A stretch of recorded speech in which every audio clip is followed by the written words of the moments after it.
Whew, grabe talaga to mga minamahal. Dahil lang sa posisyon? Ha? Really? Vice President Sara Duterte?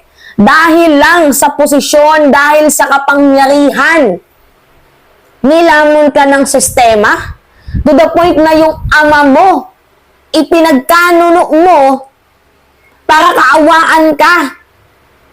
Para matupad yung pangarap mo na maging presidente ka sa 2028, no matter what, kung makulong man yung ama mo or mamatay dyan sa ICC, diba, as long as maging presidente ka, okay lang.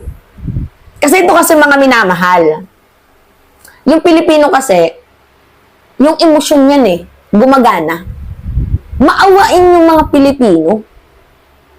Ngayon, naging way ni Sara Duterte yung pagkakakulong ng kanyang ama, diba, para makakuha siya ng boto sa Pilipino. You know what I mean, mga minamahal? Dahil nakulong si FPRRD, tingnan ninyo, may mga profile na bring FPRRD home. Diba, mga ganyan. So, para makakuha ng simpatsya, itong si Sara Duterte, ipinagkanuno niya ang kanyang ama sa ICC. Pinauwi niya ng Pilipinas kahit alam niya na yung kanyang ama ay makukulong o di kaya mamamatay sa sama ng loob doon sa the Netherlands.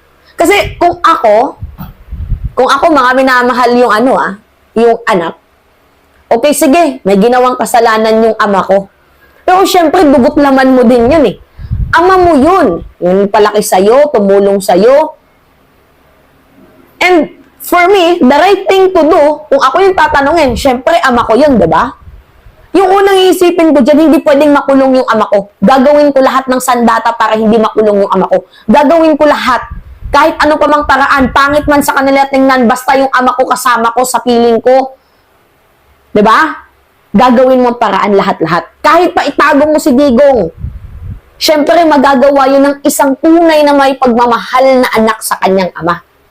Kaso, hindi. Tingnan nyo to mga minamahal. Itong balita ni Sian Gasa. Parang Netflix ang nangyari. Panoodin natin. May nakialam na anak. Isa sa anak.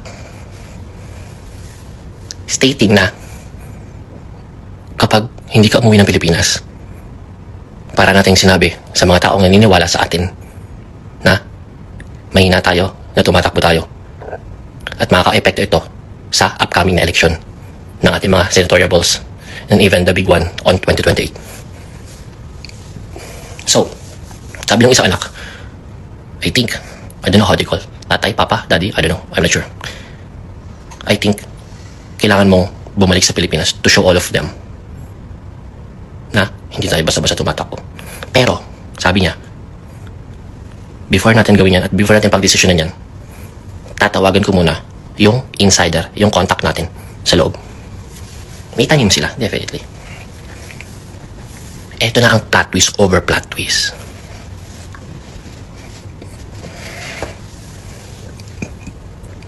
Ready ka na ba? Baka di mo kayanin, baka isipin mo, Netflix yung pinapanood mong kwentutan. Tinawagan na yung contact sa loob. Pagtawag sa contact, sabi ng contact, balikan ko po kayo after few hours. Bumalik after few hours. Hindi po totoo yung warrant. Propaganda lang po ito. Paano nangyari yan? Na-identify na pala nila na itong contact o tanim nila sa loob na insider ay hawak ng Duterte camp. Binigyan siya ng wrong info via message. Stating sa lahat ng staff sa loob, alright, na mala group message, group chat, alam mo yung send to many, na yung warrant ay hindi totoo at wala tayong any confirmation na natatanggap dito. Pero saan niya lang sinend.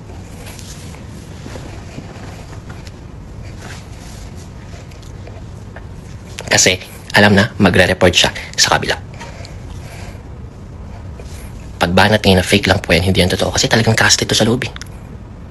Nag-book agad sila ng flight para kinabukasan. Sabay announce sa lahat na Tatay Digong, uuwi bukas, lalapag alas 9, bla bla bla. So, recap lang tayo ha. Bago pa lang lumipad, alam na agad nila na merong ganong possibility. Pagdating nila dun sa Hong Kong, dinilaan siya ng mga lawyers na wag umuwi. Delikado. Alright? Hindi worth it yung risk. Kaya lang merong nakialam na isang anak na ulitin ko, meron nakialam na isang anak na pinakinggan ni former President Rodrigo Duterte. Kasi meron daw siyang insider sa loob na nagsasabi na hindi daw yun totoo yung warrant. Kaya lang ito pero insider sa loob ay identified na kaya feedan siya ng wrong information para mag-report ng wrong information sa kanilang kampo. Kaya napilitan siyang umuwi. Then boom, the rest is history. You know what's the funny with this thing is everything is by the book.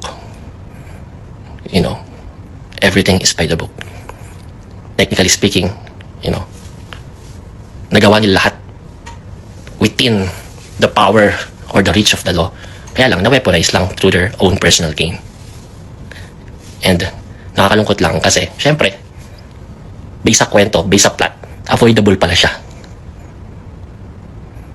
Sana hindi pala siya nangyari.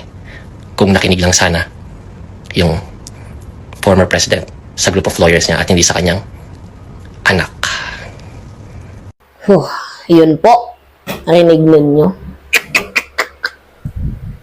Kung nakinig lang sana, itong si former President Duterte sa group of lawyers, hindi sana siya ngayon nasa The Hague or sa the Netherlands.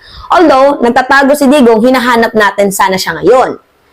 Pero, kung ako yung nasa sitwasyon, mga minamahala, yung sitwasyon ko ilalagay ko sa sitwasyon ni Vice President Sara Duterte. Alam naman natin na mayroong kandidato ang PDP. Alam din naman natin na tatakbo bilang presidente sa 2028 itong si Vice President Sara Duterte. Kung ako yung nasa sitwasyon ni VP, syempre, ama ko yan eh. Iisipin ko pa ba yung sasabihin sa akin ng ibang tao? My God! Hindi ko na iisipin kung ano yung sasabihin ng ibang tao sa akin or sa ama ko or sa pamilya ko. Kasi yung mga totoong sumusuporta, kahit anong paninira, hindi yan sila tatablan. Kasi naka-indicate na yan sa utak nila. Close-minded na yan. Oo, sa mga legit na mga sumusuporta kay Digong, kahit sabihin mo si Digong magnanakaw yan, hindi na yan maniniwala. Bakit hindi maniniwala? Kasi close-minded na yan. Sasabihin nila, kaya nagtago si Digong kasi hinaharas ng bansang Pilipinas eh. Kaya nagtatago si Digong kasi ibibigay nyo sa ICC eh. Dapat sana nagpapairal ng yung batas ng Pilipinas. Pwedeng ganun yung maging narrative sana. 'Di ba?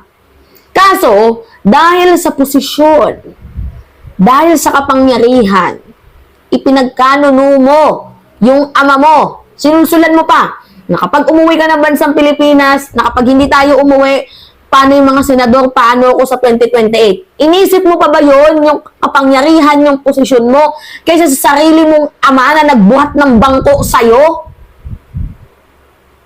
Well, sabi ko nga sa inyo, mga minamahal, sino ba si Sara Duterte kung wala ang kanyang ama?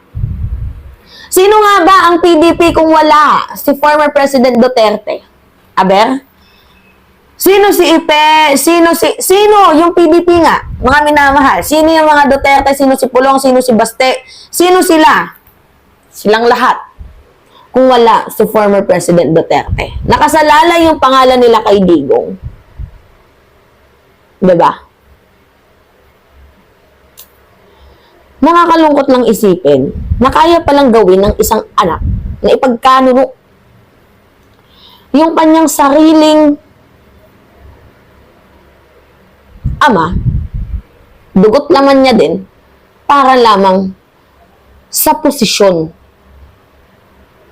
Posisyon na gusto niyang makamit para makaganti sa administrasyon. Kakalungkot. Kinain ng sistema si Vice President Sara Duterte. Diba? Nakakaloka. And I hope sana na magbago pa itong ating VP. Sana hindi na ganun yung kanyang mindset. No? Mga minamahal. Pinagsisihan na kaya ni VP Sara itong kanyang ginawa sa kanyang ama? I don't think so. Sabi pa nga niya, siya daw yung anak na dinescribe ng kanyang ina na pinakawalang puso. So ano pa nga bang aasahan natin dyan? Maawa ba yan kay Digong?